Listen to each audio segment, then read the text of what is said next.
வணக்கம் உறவுகளே, நான் உங்கள் ஜீவனா. என்னோடய சேனலுக்கு யாராச்சும் புதுசாக வந்திருந்தீங்கன்னா ஒரு லைக் அண்ட் சப்ஸ்கிரைப் பண்ணிடுங்க.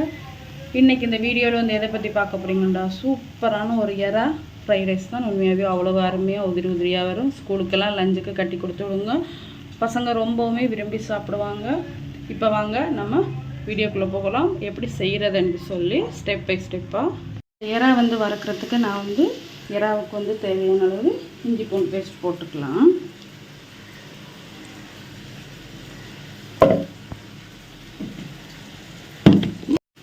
தனி மிளகாத்தூள் போட்டு நல்லா மிக்ஸ் பண்ணி விடலாம். நல்லா அப்புறம் இருக்கிற மாதிரி நல்லா இந்த மாதிரி எறா வந்து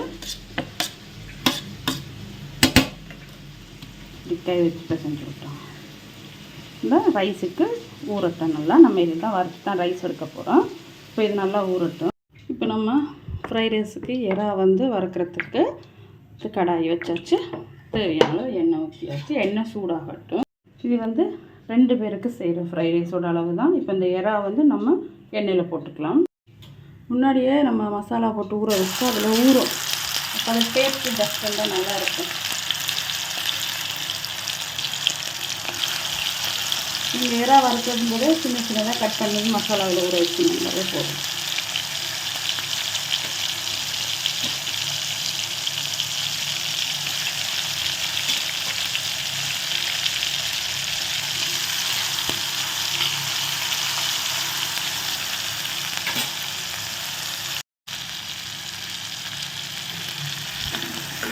எறா பொரியும் போது இந்த மாதிரி கிளறி விடுங்க.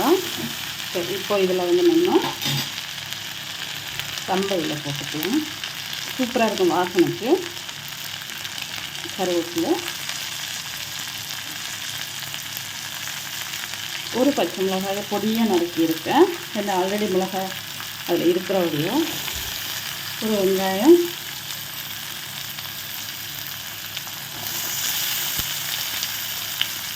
இந்த மாதிரி பொடிசாக கட் பண்ணுவோம்.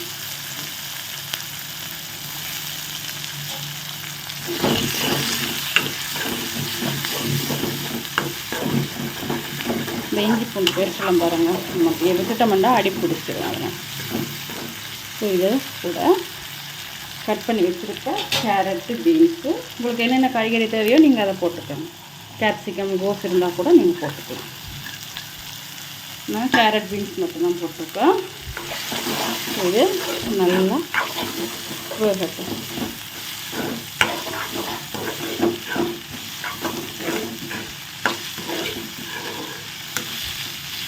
இப்போது இந்த காய்கறிகளுக்கு தேவையான அளவு சால்ட் போட்டுக்கலாம். ஆல்ரெடி எறாவில் வந்து நான் ஊற வச்சுருக்கேன். இருந்தாலும் நம்ம கேரட்டு, பீன்ஸ் போட்டு சேர்த்து பார்த்து எவ்வளோ தேவையோ போட்டுக்கேன்.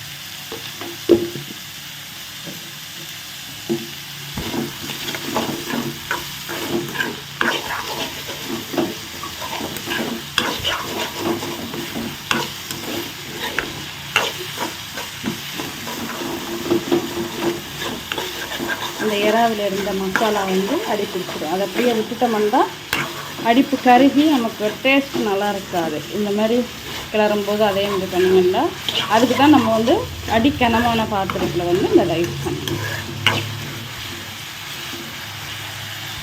இப்போ இது நல்லா பொரியட்டும். காயெல்லாம் நல்லா வெந்து வந்துச்சு. இதுக்கு ஒரு 1/2 ஸ்பூன் அளவுக்கு காரத்துக்கு மிளகாத்தூள் போட்டுங்க. அந்த நமக்கு எறா போட்டுக்கூடிய கொஞ்சம் காரசாரமாக இருந்தால் தான் நல்லாயிருக்கும். இப்போ கூடவே நம்ம முட்டையும் போட போகிறோம். இப்போ மசாலாவை போட்டு இப்போ நடுவில் வந்து ஒரு 3 முட்டை வந்து அடித்து ஊற்றலாம். 3-4 முட்டையை அடித்து ஊற்றிட்டு இப்போ வந்து அடுப்பை வந்து ஃபுல் வச்சு விடுங்க. அப்போ தான் சீக்கிரமாக அந்த முட்டை வந்து வேகும்.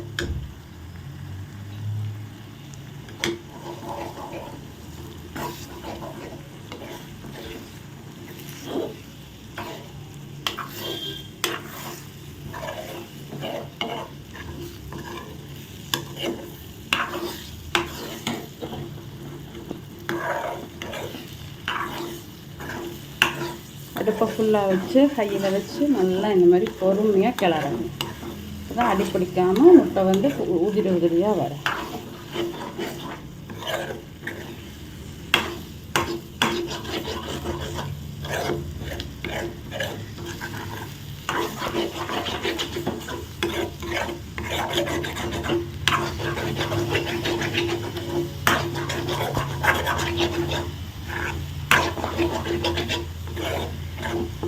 இந்த மாதிரி ஒரு பக்கமாக கிளறும்போது அடுத்த பக்கம் நல்லா வெந்துட்டு வந்துடும்.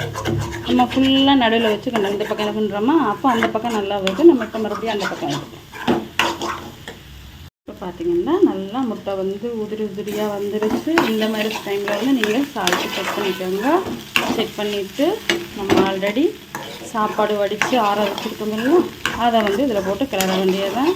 பிரியாணி அரிசியாக இருந்தாலும் சரி, சாப்பாட்டு அரிசியாக இருந்தாலும் சரி, சூப்பராக இருக்கும். இப்போ இதை வந்து நல்லா ரைஸில் மிக்ஸ் பண்ணி விட வேண்டியதான். நான் ஃபுல்லாக மிக்ஸ் பண்ணிவிட்டு காமிக்கலாம். சூப்பரான எறா ஃப்ரைட் ரைஸ் வந்து ரெடி ஆகிடுச்சு. இப்போ நம்ம இந்த டைமில் வந்து கொஞ்சமாக பெப்பர் போட்டு மிக்ஸ் பண்ணுவோம். Touching pepper.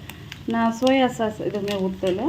உங்களுக்கு தேவைன்னா நீங்கள் சோயா சாஸ் சாப்பாடு போடுறதுக்கு முன்னாடி ஊற்றிடுங்க. சோயா சாஸ் காலி ஆகிடுச்சு, நான் கவனிக்கலை. ஓகே, அதுவும் நல்லது தான். நம்ம ஹெல்த்தியாக பசங்களுக்கு வீட்டில் இருக்கிறத வச்சு செஞ்சு கொடுத்துடலாம். ஓகே உறவுகளே, சூப்பரான எறா ஃப்ரைட் ரைஸ் வந்து ரெடி ஆகிடுச்சு. பாருங்கள், நீங்களும் இதே போல் செஞ்சு சாப்பிட்டு பார்த்து எப்படி இருக்குன்னு எனக்கு கமெண்ட் பண்ணுங்கள். உங்களுக்கு இந்த வீடியோ பிடிச்சிருந்தா லைக் பண்ணுங்கள், ஷேர் பண்ணுங்கள், கமெண்ட் பண்ணுங்கள். மறக்காமல் சப்ஸ்கிரைப் பண்ணி பெல் பட்டனை அழுத்தி கொடுங்க. அப்போ தான் நான் போகிற வீடியோஸ் எல்லாம் உங்களுக்கு உடனுடனே வரும். உறவுகளே, மீண்டும் உங்களை இன்னொரு வீடியோவில் சந்திக்கிறேன். நன்றி, வணக்கம்.